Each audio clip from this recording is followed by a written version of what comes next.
Okay. Did it keep? Oh, good. It kept us where we were. Sometimes my computer just resets the book and it's very annoying. Okay. So we're still in the chapter on Padartokti, the glossing or giving definitions or meaning of the words. So meaning by extension, or did we do references? I think we didn't do references to speech. Similar observations are frequently made by any of the many ways of referring to the act of speaking on the part of the author of the text being commented on. So the example here, Bhagirati Nirjhara Shikaranam Ganga Prapata Jala Kananam Vodha Kshepteti Shaitya Punyatoktihi. The carrier or the tosser of the sprays of the cataracts of the Bhagirati, of the drops of water of the waterfalls of the Ganga. This is an expression, ukti, of coolness and holiness. So what is being said here? So just using ukti.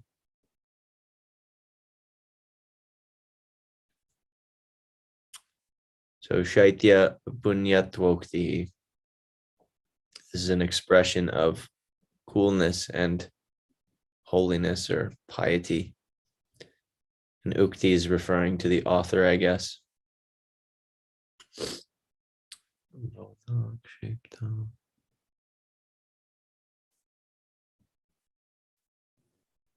Or maybe the phrase itself, the sentence itself is. No, that's what's being stated here. That they'll use words that refer to the act of speaking, and that naturally refers to the author. So ukti is vachdhatu, so it means to speak. And so by saying shaitya punya tvokti, then what he's saying is the author is implying this to be speaking about the nature of the Ganga's coolness and holiness. Yeah, I also found it really nice, at least personally. It's a little harder with the group, but personally to go through and correlate all of the words in the translation to the words in the Sanskrit. Like vodha, kshepta here. So vodha is the thing being glossed. Kshepta, it's vodhri and ksheptri. Bhagirati, Ganga, Nirjara, Shikaranam is Prapata Jala Kananam. Shikara and Kanana or Kana. Yeah. Okay, the next one, Sahasra Grahanam Astati Shayartam. The mention of the 1,000 eyes of Indra is aimed at the abundance of his regard for the Guru. So Sahasra Grahanam, by taking the word 100 or 1,000, Sahasra Grahanam. Astati Shayartam. Astati Shaya. Astha Atishaya. Right? So what is Astha, Prabhu? And Sta Dhatu? You're muted. Yeah, Astha is like faith, okay. Vishwas, belief. Yeah, so Asta Tishaya means like a lot of, a great amount of faith, right? So Asta Tishaya Artam. So Sahasra Grahanam Asta Tishaya Artam. Literally taking the word 1,000 is to indicate, or for the purpose of Artam Asta Tishaya, indicating a great expression of faith.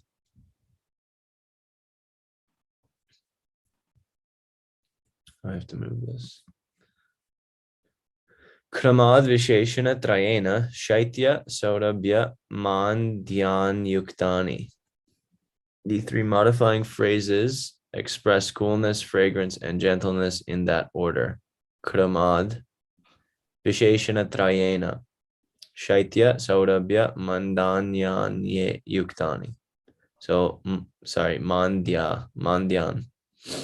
So Shaitya, Saurabhya, and Mandya are the Visheshana Trayena, which are stated kramad in order, in that order.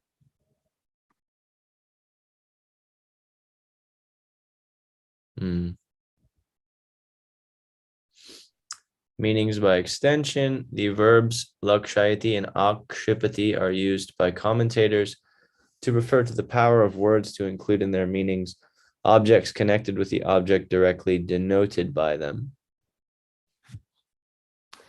Atava nivishabdena nivya yadgratyate tad adhovaso lakshyate. Or by the word waste not, atava, or nivishabdena, by the word waste not, nivya yadgratyate, there is included by extension, lakshyate, the lower garment, adhovaso, that is bound by that waste not. Nivya yadgratyate tad adhovaso. This Nivya is third case. Yeah, nivi and nivya. Huh? It's So, like bhakti, nivi, feminine. So nivya yadgratyate, that which is bound by the nivi, by the waist knot. Tad adovaso, that lower garment, lakshyate, is included. Atava nivi shabdena nivya yadgratyate, tad adhovaso lakshyate. Madhush chaitrastena cha vasanto lakshyate. Madhu or chaitra, tena cha vasanto lakshyate, by which and by this word madhu or chaitra, vasanta is also included. Chaitra, and this includes by extension the springtime. Deepa shabdenatra jwala vartitaila bhajanatmakaha samudhaya akshiptaha. Deepa shabdena atra, here by the word deepa, jwala vartitaila bhajana atmakaha. So that bhajana or aggregate or composed thing, which is made up of jwala vartitaila, or sorry, samudaya is the aggregate. Bhajana is like vessel, right? Yeah. So that samudaya, which is jwala varti taila bhajana atmakaha, it is composed of jwala varti taila and bhajana, or what? Flame, wick, oil, and vessel. Akshiptaha, that is included by deepa shabdena. So it doesn't just mean flame. The commentator is saying that deepa means the whole thing, means the whole lamp with all of its parts. Lokram, would you like to read, or either one of you peruse? If you'd like to read, we can alternate. I can read. Okay. Okay. So glossing of puns. When words of the text being commented on refer simultaneously to two objects through double meanings, the commentator may organize his references to these two sets of meanings either by using expressions meaning in reference to one in reference to the other place, or by referring to the other two sides with the word paksha. What's pun in English? Double meaning usually. Labdha pratishtha, labdha sthitayah, labdhavakasha ityanyatra. Having obtained a foundation in reference to the gods, having obtained their positions. In the other alternative, in reference to rules of grammar, avakasha, having obtained the opportunity for operation.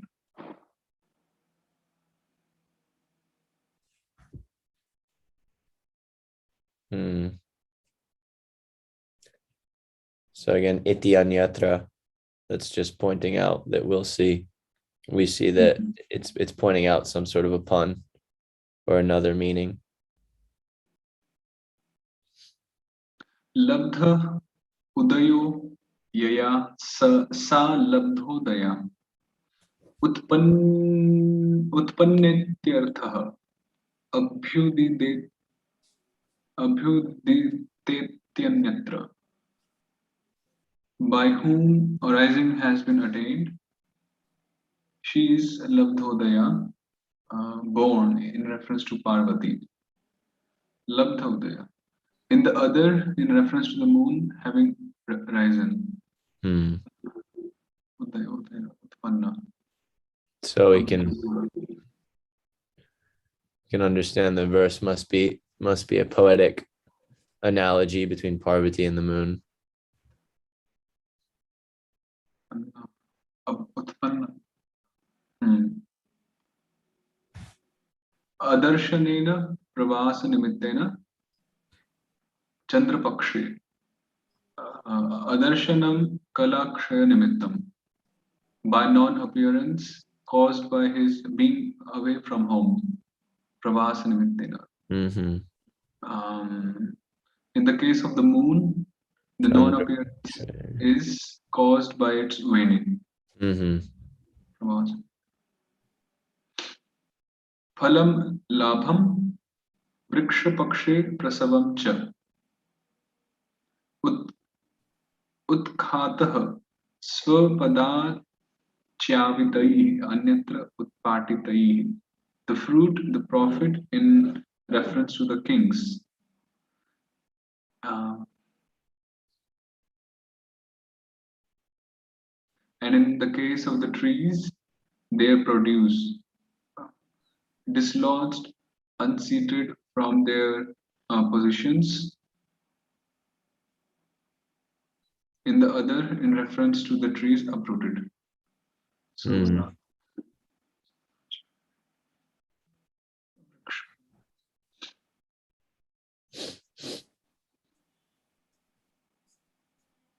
this last one was quite unclear.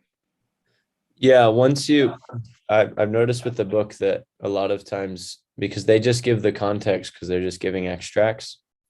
So palam labam, they say in reference to the kings, because that would have been in some of the previous text, but they're not trying to make it very loud or not, sorry, very long.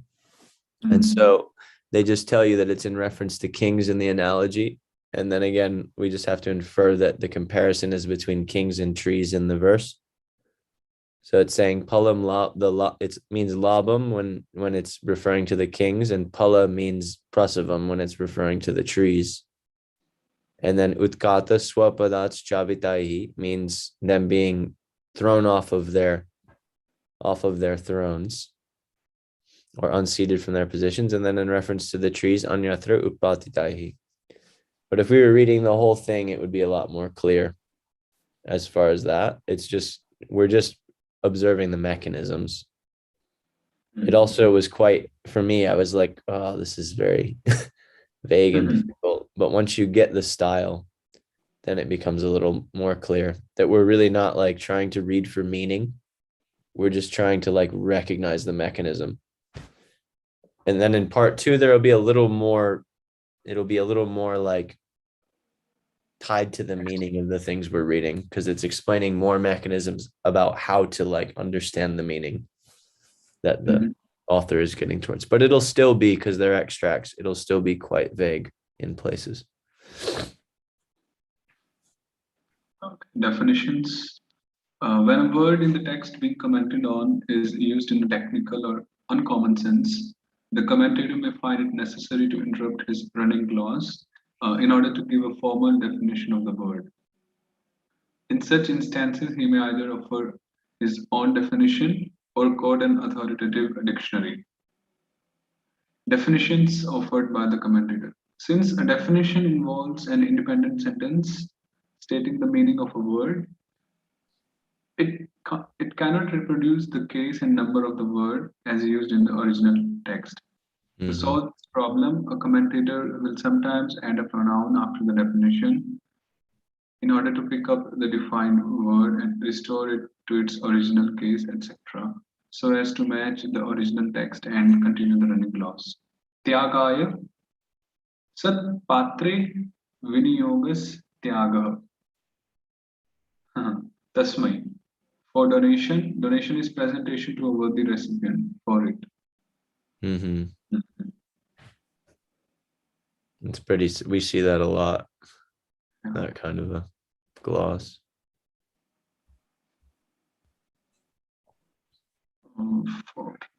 Upachar padam parasya ranjanartham yad asatya bhashanam sa upachara tasya padam sthanam kaitava sthanam iti yavat. An occasion of upachara. An upachara is an untrue statement made for the purpose of pleasing someone else. An occasion, an instance of it. Mm-hmm. What is this? An occasion? He's glossing padam to mean occasion. Okay. Like an instance.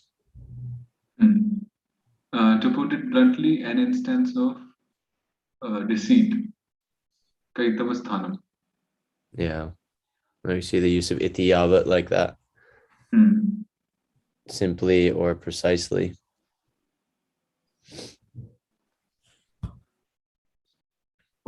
Alternatively, sorry, go ahead. Alternatively, the commentator may simply insert the definition before or after the portion of the running clause in which the word in question is represented. In such instances, he will often employ the particle nama by name, that which is called, immediately after the word being defined in order to make it clear that he is pausing to give a definition. Yupo nama sanskritah pashubandhaya daru visheshah. Yup eva chihnani yesham teshu yup chihneshu. That which is called a yupa, sacrificial post, is a special piece of wood, daru vishesha, consecrated for the tying up of the sacrificial victim. Pashubandhaya. The Pashu is the victim here. Yeah. Quite a criminal word. Of which the marks are upas. In those upa marked ones. What in English? Okay, so upanama. Vangshe kule. Janmanaika lakshana santano vangsha. In the vangsha, in the family line. A vangsha is a series preserving continuity by birth.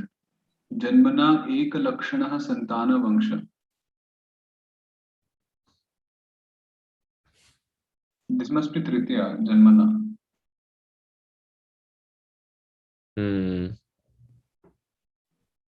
Janmanaika lakshana. Oh, actually, yeah, this is Tritiya, but this is Janmana eka lakshana. By birth, eka lakshana, one type of characteristics, symptoms. Santana vangsha. Definitions quoted from dictionaries. Most of the Sanskrit dictionaries quoted by the commentators follow one of two standard formats. Some, such as the dictionary of Amar Singha, simply string synonyms together after the fashion of a thesaurus so that all the words appear in the nominative case. Tyago vihapitam danam iti amaraha. Vihapitam. This is niyanta, vihapitam. Ohak tyagi. Yeah. Did we do ohak tyagi? I don't think so. Not yet. No, it will come in the next gana. Jahati. Donation, grant, gift. Amara, cited to define tyaga. Others, such as the dictionary of Keshava Swamin, display the word to be defined in the nominative case and its meanings in the locative case. Vajram tu astri kulisha shastrayo mani vedhe ratna vedhe bhede iti keshava. Vajra, non-feminine, found both as masculine and as neutral. In the meanings of thunderbolt, kulisha, and weapon, shastra. A drill for boring gems, type of jewel, keshava. Mani vedhe ratna vedhe.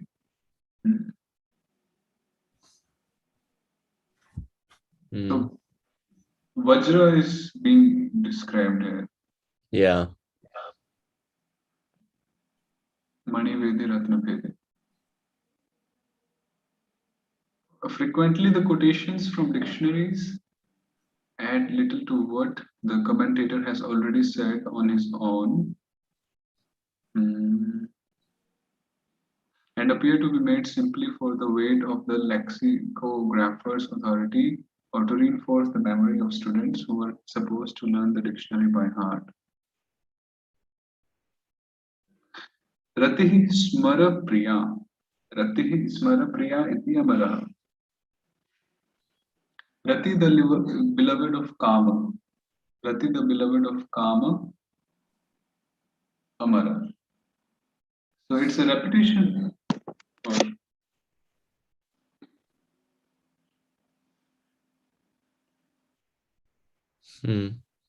Yeah.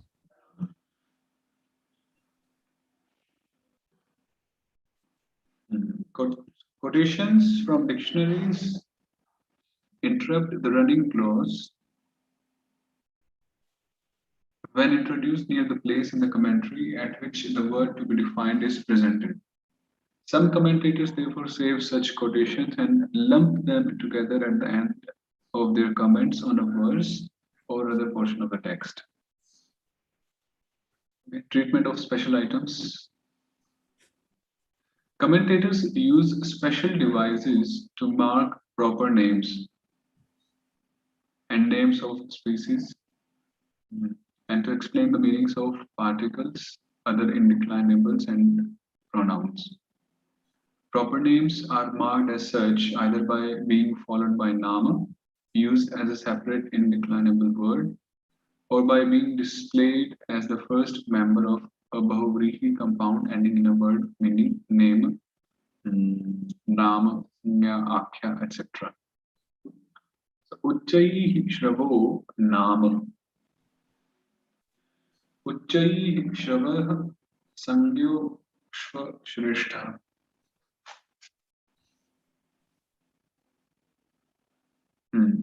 Tarakena Taraka Namna Vajra Nakha Putrena Kenachit Asurena.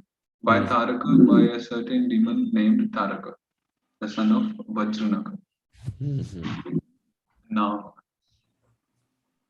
then names of species. When words referring to species or particular types of things are glosed, the term Vishesh is placed in compound after a word referring to a wider class of things.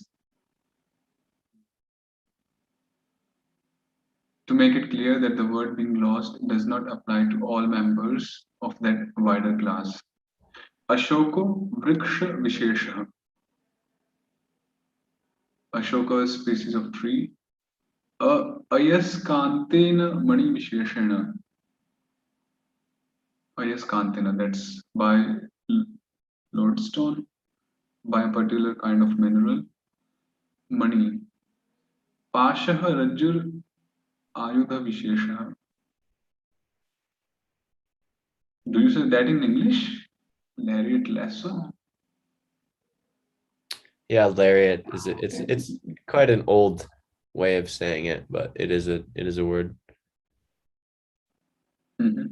I haven't heard that word before. No. I mean, I believe it is, but yeah, it's not used. If I read it, it was a long time ago. Yeah, it's like in a cowboy book or something. It would be there, you know?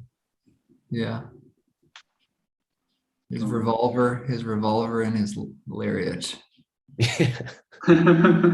Yeah, basically.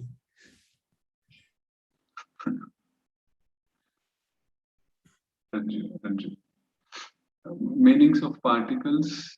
Many indeclinables in Sanskrit are function words whose meaning is primarily grammatical. For these items, it may be difficult to provide a synonym or definition, or to explain their meaning. A commentator must cite the word and make a direct statement of the force with which it is used. For example, of how such statements are made, see section. So,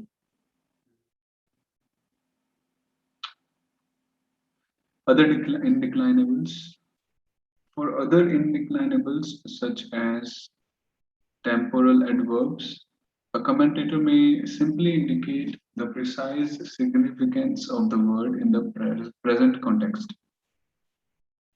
Atha prashnantaram.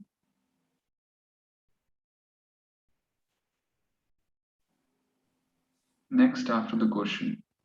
Katanchit ati yatnena. Somehow with great effort.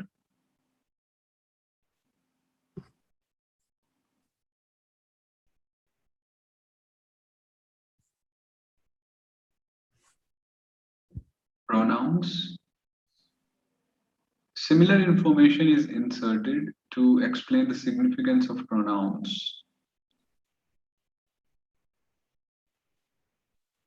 When the pronoun's antecedent is not in the text, the commentator may supply it. Sir Raja, young Himalaya, Himalaya, young Himalaya. It must be Himalaya then, with Visarga. Yeah. Maybe it's coming, there's something after it that makes the Visarga drop. Well, technically it should be Himalayam, right? Because yum. Yeah, it It should would be. be lost in the same. Young Himalaya. And for other pronouns, the special force with which they are used may be indicated. Tam prasiddham keshapasham. That famous head of hair. Kenapi kamena kayapi agyat ichaya. Agyat ichaya. With a certain desire, with some unknown wish. Kenapi kamena kayapi agyat ichaya. Kashchid anirdishta nama yaksha.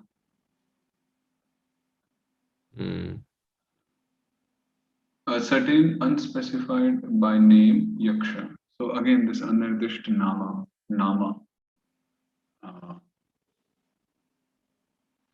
is masculine.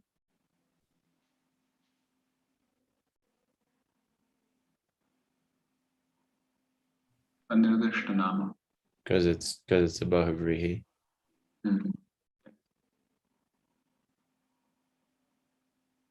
So that was chapter 3. Giving the meaning of words. Next chapter is quite big because it goes through many different kinds of compounds.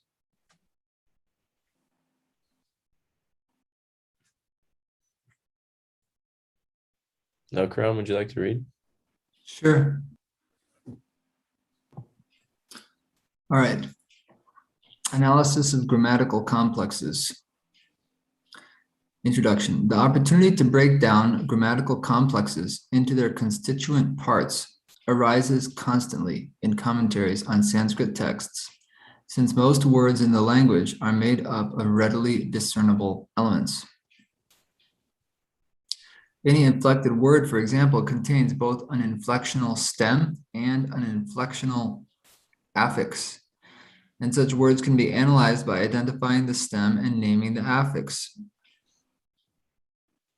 The resulting analysis, however, will be a purely technical one, since the affixes can be named only through the use of the artificial terminology of Sanskrit grammar. When speaking of Sanskrit commentaries, what is more commonly meant by the term vigraha is an analysis in ordinary language, which is produced by using several separate words to restate the meaning of a single complex form, i.e., by expanding the complex form into a phrase with the same meaning. Because ordinary language provides no entire words that can serve as direct substitutes for morphemes, such as the inflectional endings. This second type of analysis is possible only for words more complex than inflected primary words. It is therefore reserved for formations involving nominal or verbal stems that are themselves derived from simpler elements. What is he saying exactly there? He's saying that it wouldn't just be like if you had Ramaha, then you could break that into Rama plus Su. But that would require you to use Paninian grammar terminology or Jiva Goswami's terminology to explain it. I see. Whereas usually what this is done for is if you have like Rama Keshaval, then you can break that down into Ramascha Keshavascha. Yeah. Rama and Keshava. So he's saying it's usually more complex things. 1 second. Yes.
Sorry about that, Bruce. Had to get the car key for Kishore.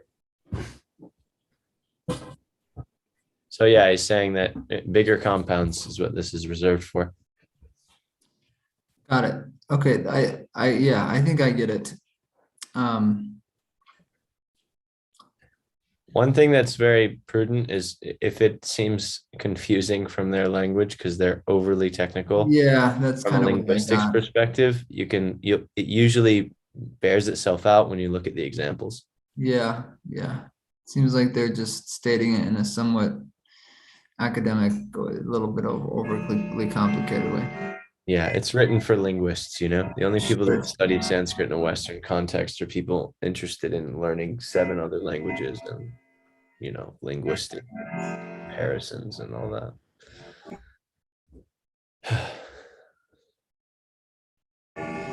My clock is chiming here, so sorry for the background noise. It's not too loud. You're all right. Okay, good. All right.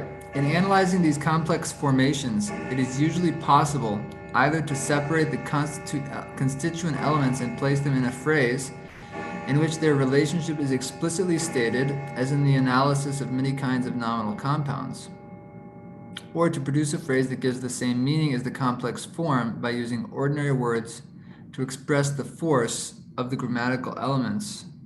Can you scroll down a little bit? Yes. Involved in the complex formation, as in the analysis of forms derived through suffixation. For these complex formations, there are thus 2 kinds of analysis available. Analysis in the technical language of grammar, Shastriya Vigraha, technical analysis, or Alaukika Vigraha, extraordinary analysis, and analysis in ordinary non-technical language, Laukika Vigraha. The Shastriya Vigraha process proceeds by naming the sequence of stems and suffixes involved, together with any inserted elements required by the sequence. For example, a genitive Tat-Purusha compound, such as Raja Purushaha, king's man, will be explained in a technical analysis as being made up of the stem Rajan with the termination of the genitive singular us, which is dropped in the final form, followed by the stem purushaha with the termination of the nominative singular su.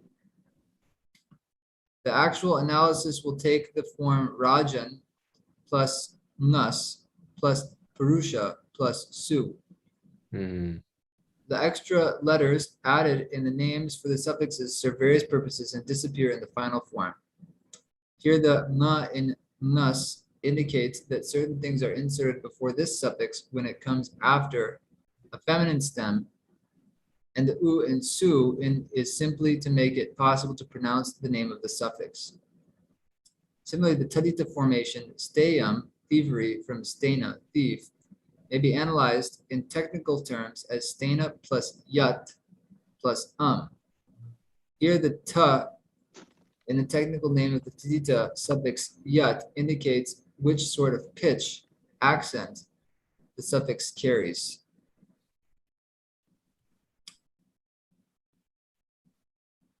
I don't know what that means. It's just a description of some of the more technical aspects of sutra application from Kridanta to accent. Prakarana. Okay. For these same formations, the Laukika Vigraha proceeds by expanding each form into a phrase having the same meaning. Ragnyaha Purushaha, a name of the kings, a man of the kings, and Stenasya Karma, the activity of a thief. Oh, Steyam, yeah. Steyam becomes Stenasya Karma. Yeah. This sort of analysis in ordinary language occurs constantly in Sanskrit commentaries and is obviously more readily accessible to students than analysis in technical language, since it requires no knowledge of the artificial terminology of Paninian grammar. What it does require is familiarity with the modes of complex formation susceptible to such analysis. Section 119. The general principles of analysis involved, section 120. The manner in which the formulas of analysis are inserted in a running commentary, section 121. And the common formulas used in analyzing each type of complex formation, sections 127 through 175. That's a lot of formulas. Yeah, so you'll see this section is like a little mini English gloss of the Samasa Prakarana. That's cool. Of grammar. I haven't gone through it. I've gone through other things that give general things. But yeah. You're saying you haven't gone through this whole section before? No, I haven't gone through this section. I went about up to here and then I jumped to the Bhashya section of the book, the second part, because I was interested in seeing the way they use the language because it's more immediately practical. Sure. Reading commentaries. And a lot of this stuff I've heard in other places as well. So yeah. I jumped around. Should we do it, or do you think it might be? No, I think it'd be great. It's a very nice section. I just, because it's a reference book, I just went for what I was using. Yeah. That makes sense. I think it's great to read through. I'm interested. Yeah, I think it's a good exercise for me, for sure. Basically, it sounds like we're going to hear the way that the commentators break down compounds, samasas, in their commentaries, and then look at a bunch of different types of compounds and how they're glossed. Yeah, exactly. Standard, I guess they're saying, formulas for how commentators will break up different types of compounds. Yeah. Cool. Yeah, it sounds useful, really useful. Full coverage of the terms required in technical grammatical analysis and the procedures by which they are used by the commentators is beyond the scope of this handbook. That'd be like the learning sutras. Actual sutras, yeah. But a brief overview of how such analyses are usually worded by commentators is given below in section 120. So it's like a general kind of thing, and then they jump into examples. Okay, modes of complex formation. An analysis in ordinary language is a restatement in the phrase mode, Vakya Vritti, of the meaning expressed in a more compact mode by the formation being analyzed. Sanskrit grammar recognizes 5 modes, vritti, of the formation of derived words for which a vigraha in ordinary language may be possible. Sanadyanta dhatu vritti, or the formation of new verbal stems ending in the suffix san, etc., i.e. of denominative verbs, by adding suffixes to nouns, and of stems of secondary conjugation by adding suffixes to verbal roots. So that's the first batch of examples. Mm-hmm. I guess, yeah, like you're saying, it'll probably be more clear once I actually see the examples. Yeah. Okay, 2, krid vritti, or the formation of new nominal stems by primary derivation, i.e. by adding krit suffixes to verbal roots. So just for context here, so you get the concept a little better, you have a dhatu, right? Yep. There's nothing derived. A dhatu is what it is, and it means what it means. You can't break a dhatu down any further. Yep. So the first way that you can make something new is by adding certain pratyas, which are called sanadyanta dhatu or sanadyanta pratyas. They start with the pratyaya sun. So you have sun, nich, the causative, intensive, these things. When you add those pratyas to a dhatu, you make a new dhatu. So now, because you've added something to create a new dhatu, you are able to then break it down backwards to the dhatu and the pratyaya. So you can gloss that. Next is krit vritti, where you take a krit pratyaya and you take a dhatu, whether it's a regular dhatu or it's a sun adyanta dhatu, and you can make it into a noun. Then is a tadita, where you take a noun and you add another pratyaya to it, whether it's a pratipadika that doesn't derive from a dhatu, or whether it is derived, a kridanta, and it's derived from a dhatu, you make it into a new noun. Then you have a samasa, which you take any one of those previous things, you combine them together, and you make a more complex formation. And then you have an ekashesha vritti, which is it's one word that represents multiple words, or it's a compound where things are left out. So just for some context is what this, it's like a building of the derivations that you can have and the formations you can have. And so when you look at it backwards, it moves down to the simplest form of the dhatu, which can't be broken any further. Got it. Okay. And that gets us through all the different types, and they're just going to illustrate the different types of vrittis. Okay. 120. General principles of analysis. For each type and subtype of complex formation susceptible to analysis in ordinary language, there exists a basic formula of analysis that, while it may be understood without a knowledge of the details of Paninian grammar, is based directly on the treatment of these formations by Panini and his successors. So yeah, it does sound like we're exactly like you're saying. It's like they're reverse engineering in one sense, or kind of giving a crash course on the Dāsa concept, how they're formed. Okay, for some formations, notably those derived by the addition of tarita suffixes, the formula follows the exact wording of the rules of Panini. For others, the formulas are designed to express the meanings assigned to the formation by Panini. Some words are analyzed not in terms of formulas One second. I just want to see how long this is, because maybe we don't need to read the whole thing. Yeah.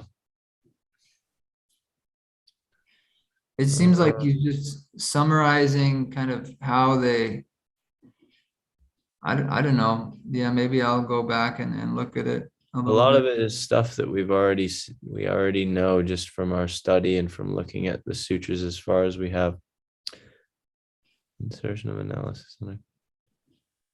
And he's also just summarizing what is going to be explained anyway Yeah, in the future parts. in this section. Let's just do from 121. We can skip this big explanation. Yeah. Okay. The formula of analysis described below in sections 122 to 175 are inserted at the proper places in a running commentary in much the same way as the simple glosses described in section 1.9. For detailed examples of the arrangement of running commentaries and the insertion of explanatory material, see sections 176 to 180. In their placement within a commentary, the formulas of analysis, so it's the vigraha, that's how they're defining vigraha, right? Samas vigraha, formula of analysis, I think. Vigraha is just usually the breakdown. Is that what, but I'm just trying to understand this formula of analysis. It's just their breakdown of the samasa, right? Yeah, the methods that they use to analyze the samasa. Sure. They differ from simple glosses only in that, as the examples given in the following sections indicate, an analysis is usually placed before the complex being analyzed, while synonyms and other simple glosses usually follow the words they explain. Yeah. In practice, commentators often do not bother to repeat the full original form of the complex being analyzed, especially when it is a nominal compound. In such instances, the analysis itself replaces the repetition of the original formation, or the analysis may conclude with a simple reference to the original form rather than with its actual restatement, as in the phrases tat tata, tat tatoktam, tat tata bhutam, etc., used at the end of analysis of bahuvrihi compounds. The basic formula of analysis may often be obscured by the addition of other material when the commentator finds it necessary either to gloss the words used in the analysis or to indicate the inflection of the complex being analyzed as it appears in the original text.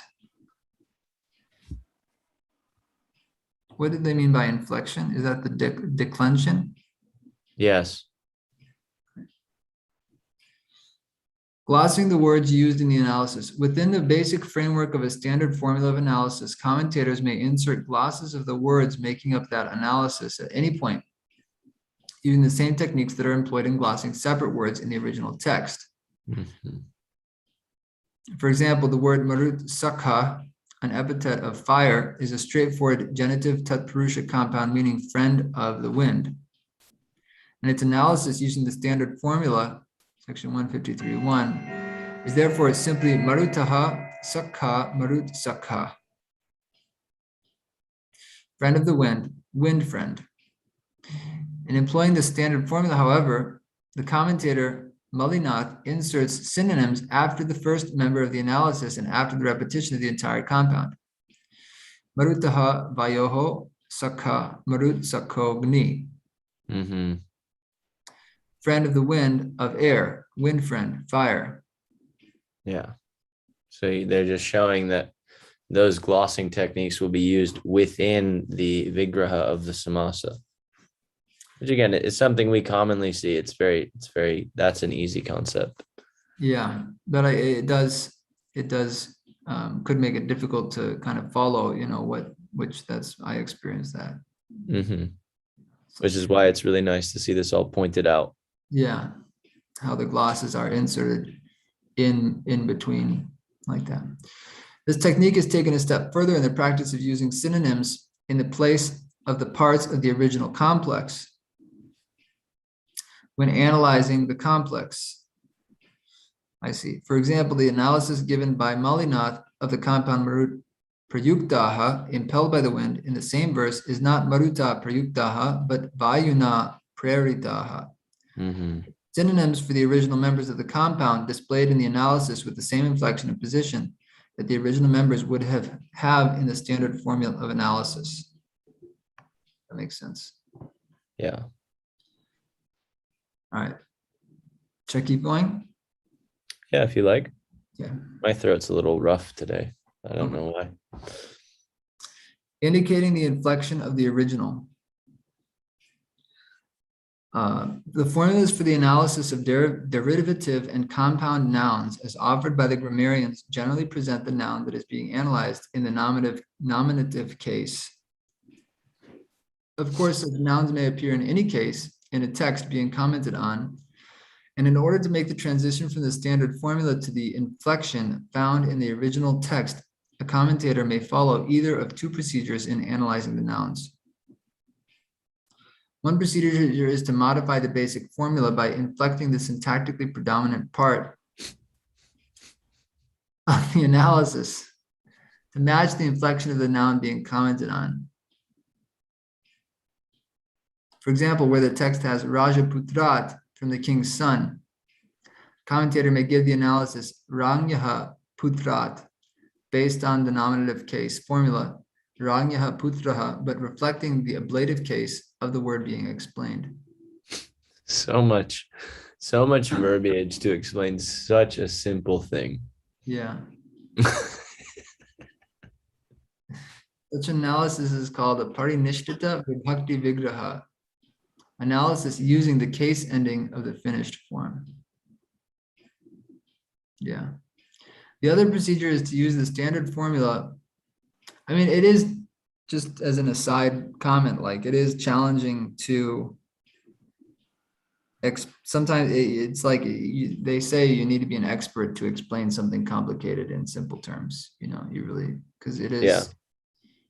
So, but it is also just associating with people who speak and think in these complicated ways makes it difficult too. Yeah. Well, and again, you know, these are all terms that are familiar to people with this background. For sure. So for them, it's like, oh, yeah, that makes a ton of sense because this is my vocabulary. Yeah. Yeah. The other procedure is to use the standard formula without modification and then to add a pronoun to pick up the formation and convert it to the required inflection. Yeah. Using this method, the analysis of Rajaputrat would be Rangyaha Putras Tasmat. The king's that's son very common. Got it. Such analysis is called Pratamanta Vigraha, analysis ending in the nominative case ending. Where a pronoun already occurs at the end of a standard formula, as for example in the analysis of Bahuvrihi compounds, the same two options are still available. Here, the pronoun already present at the end of the standard formula is the syntactically predominant part of the analysis, as it refers to the same thing that the formation as a whole refers to. Thus, the analysis of the compound Dirgha Karnat from long ear may be either Dirghau Karnau Yasya Tasmat or Tatoktat, whose ears are long from him who is so called. Tasmat Tatoktat. From here, whose ears are long from him who is so called. Yeah. Got it. Ukta literally means called like that. Yeah. So he's saying that that part is just saying that it's like as he is called. Mm-hmm. The person. Okay. Who in, or with the addition of a further pronoun to pick up the analysis, Dirghau Karnau Yasya Sah Tatoktas Tasmat. Mm-hmm. Whose ears are long, he is so called from him. Just as parts of a formula of analysis may be separated by intervening glosses, this pickup pronoun added at the end of a nominative case analysis may be separated from the body of the analysis by any amount of intervening explanatory material. For example, the compound Marut Sakha used as an example in section 121.1 is actually the first member of a longer compound, Marut Sakha Bham, shining like fire, masculine accusative singular, which Malinath interprets as an upapada compound.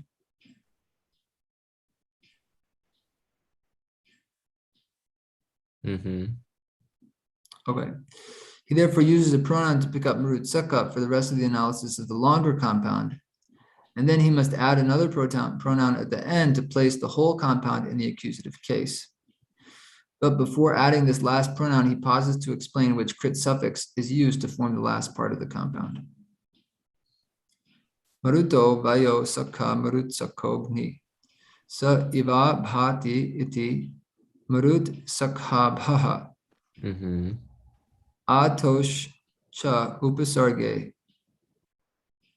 So ato ho chopasarge cha upasarge iti ka pratyayaha tam. Friend of the wind, of the air, wind friend, fire, he shines as he does. Thus, wind friend, shiner. Mm-hmm. Sa iva, which And is then atos chopasarge itika pratyaya is an explanation of the pratyaya that allows for the formation of the upapad samasa, upapad tatpurusha samasa.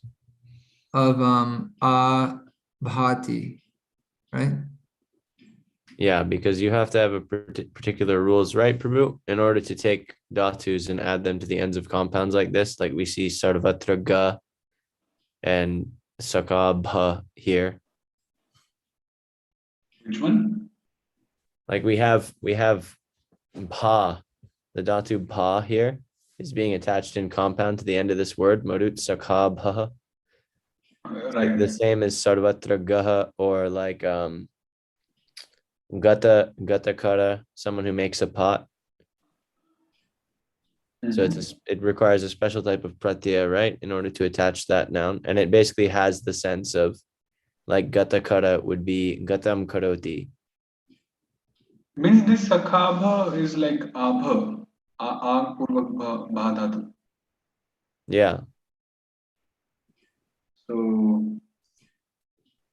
yeah, it. I think the pratyaya talking of is kridanta here, abha, Mhm. sakhabha. Yeah. And then he just says tam to put it back in the case that it is in the verse, because it's in the accusative case.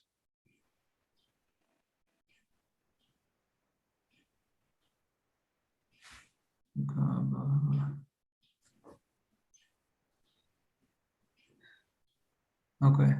They're very common. Like you'll see tatvavit. It's the same type of formation. Tatvam vidan, tatvam veti. Tatvavit. So same thing here.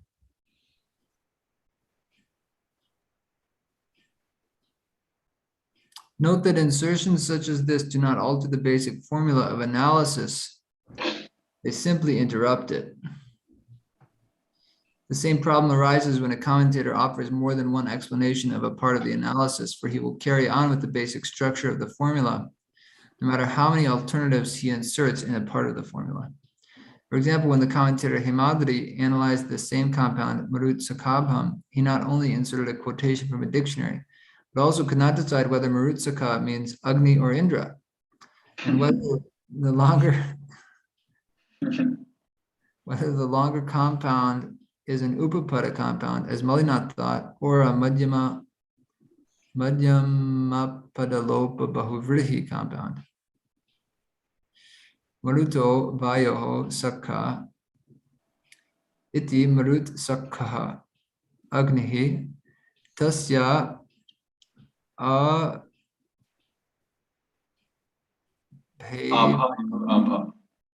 abha iva abha yasya. Indrasya iti va puloma arihi marutsakha iti. So he's quoting. Dhananjaya, yeah. Yeah, he's quoting the Dhananjaya dictionary to say Marutsaka is also a word, a name for Indra. I see. Tadvad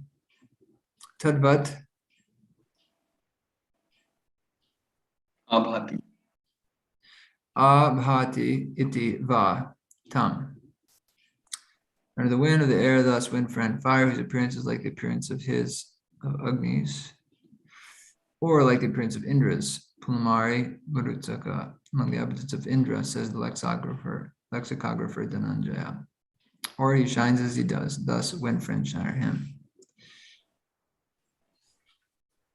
Reading the examples quoted from commentaries in the sections that follow, take care to separate the features of expression required in order to match the inflection of the word being explained from those features proper to the formula of analysis being exemplified.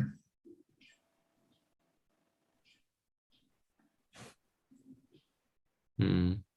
So just don't get confused about kind of where the gloss ends and then when, or where the explanation ends and then where they're kind of putting it back, whatever they're using to put it back into the. Yeah, he's saying observe the patterns because they're standard patterns. And that's where all the difficulty comes in Sanskrit sentences. Much of the difficulty is wondering where one part, one statement ends and another statement begins.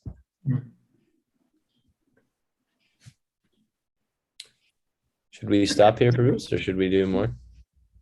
Yeah, I mean, I was going to say that. If you can stop there. Yeah. Natural place.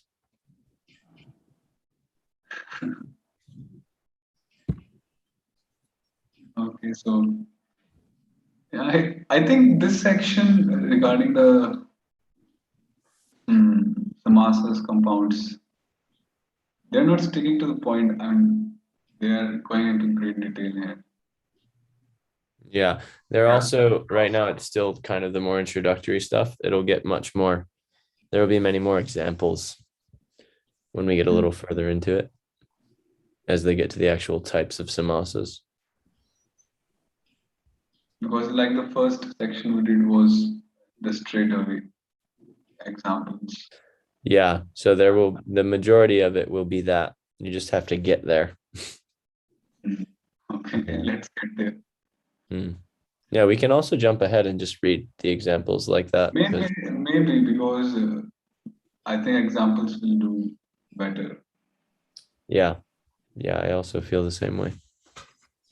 It's helpful just to hear about the vritti, the 5 types of vritti, and